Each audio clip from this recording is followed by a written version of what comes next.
This is the Lone Crater YouTube. We hope this video helps. You start by confirming the function form and domain so you know where problems can occur. Once done, list candidate points, where denominator equals 0, where an even root has negative inside, and piecewise boundaries.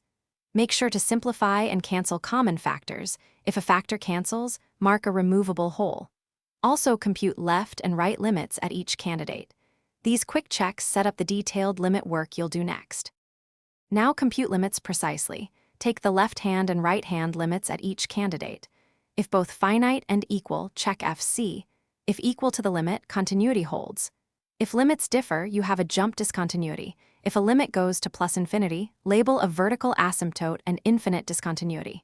For rational holes, cancellation gives a removable discontinuity.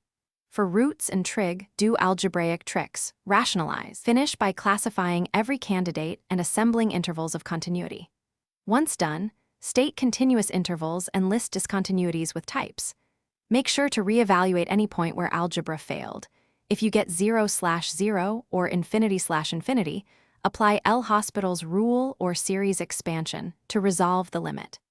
If results still disagree, use a small numeric check from both sides to confirm. A key troubleshooting tip: when cancellation seems to remove a problem,